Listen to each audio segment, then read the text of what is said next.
Welcome to The Explainer. Today we are tackling the biggest rivalry in tech, maybe ever, Android versus iOS. It's a battle that's happening right now, in millions of pockets all around the world. In fact, you're almost certainly watching this on one of them as we speak. You picked a side, right? But think about it. Was it a conscious choice or just what you've always used? In the tech world, things change fast, so the real question is your team still the right team for you? So we're going to try and settle this once and for all. We're putting these two giants head-to-head, round by round.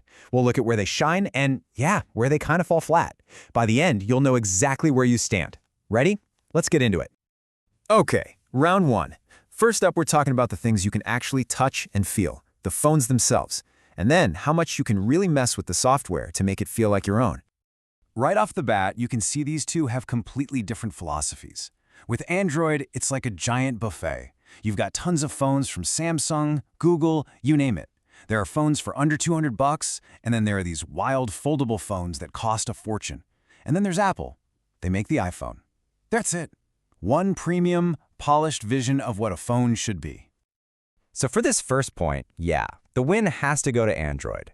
I mean, the sheer variety is just impossible to ignore.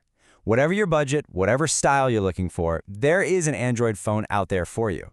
If choice is what you care about most, this one's a no-brainer. Now for making your phone your own. For years, this was Android's playground, right? You could change everything. Features like Material You are amazing. It literally pulls colors from your wallpaper and themes your whole phone. But Apple is finally catching up. With iOS 18, you can suddenly put your apps wherever you want, tint the colors, a lot of the stuff Android users have been bragging about for years. And because of that big change, you know what, we're calling this one a tie. What used to be a huge, obvious win for Android is now, well, it's just a matter of taste. Both platforms now give you some really powerful tools to make your home screen look exactly how you want it. All right, let's move into round two. This is all about the digital experience. We're talking about the apps you can get, how the software keeps you safe, and how often it actually gets updated. And here we go again with that same theme, choice versus control. Android is an open field. Sure, you have the Google Play Store, but you can also just download an app from a website and install it yourself. It's called sideloading. iOS, on the other hand, is what we call a walled garden. If you want an app on your iPhone, you have one option, and one option only: Apple's very own App Store. So, when it comes to just pure freedom to do what you want, Android takes the win, hands down. Its openness gives you the ultimate control over what you put on your phone. But, and this is a really big but, that freedom definitely comes with a price.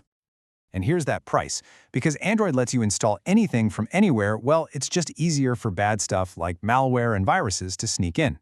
Think of it like having more doors into your house. Apple's walled garden might feel limiting, but it's also a fortress. They check absolutely everything that tries to get in, which makes it way, way more secure. So when it's about keeping your personal data safe and sound, iOS has a clear structural advantage. It's built from the ground up to be a fortress. For security and privacy, iOS is the clear winner here. Now just look at this chart. This tells a huge story. When Apple releases a new version of iOS, bam! Almost every iPhone gets it right away. Last year, 86% of iPhones were on the latest software. Now, look at Android. The most popular version was only on about 21% of phones. It's a total mess, and it has a name: fragmentation.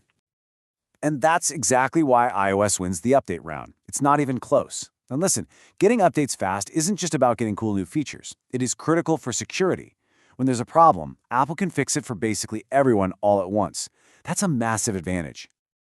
All right, on to round three. Let's get into the cutting-edge stuff. We're talking about the brains of the operation, artificial intelligence, and the raw horsepower that makes these things fly.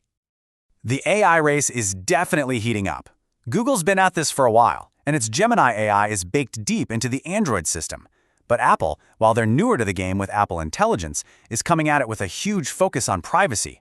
They're trying to do as much of the AI work as possible right there on your phone, so your data doesn't have to be sent to the cloud. Okay, but what about just raw speed? For years, this was not a fair fight. Apple's custom-made chips, like the A18 Pro you see here, have just destroyed the competition in benchmark tests. They were, without question, the fastest chips you could get in a phone. But as this quote from Tom's Guide says, things are changing. The competition has been working hard. The latest Snapdragon chips that power the best Android phones have pretty much closed that gap. That huge performance lead Apple used to enjoy, it's basically gone. This is a real race now. And here we are at the final round. For this one, we're zooming out. It's not just about the phone anymore. It's about how your phone works with all the other technology in your life. This is the battle of the ecosystem. And this is Apple's secret weapon. It's where their total control over everything really pays off. Just imagine this. You start writing an email on your iPhone. Then you sit down at your Mac, and with one click, that exact same email is just there, waiting for you. It's seamless. It feels like magic. Look, Android and Windows are getting better at working together, for sure. But right now, today, nothing even comes close to the effortless, polished way an iPhone, an Apple Watch, an iPad, and a Mac all work together. It's a powerful lock-in, yeah, but for the people inside it, the convenience is just undeniable. The ecosystem crown goes to iOS. So, after all of that, who's the champion? Who actually won the showdown? Well, the truth is, there isn't one single winner. The right choice depends entirely on what you care about the most. Let's break it down one last time. If you want endless choice in phones, if you love to tinker and customize every little detail, and if you believe in total openness, then Android is your champion. But if you want something that's incredibly simple, famously secure, and just works in perfect harmony with your other devices, then iOS is the winner for you. It's really a choice between two different philosophies, two totally different ideas of what a phone should be.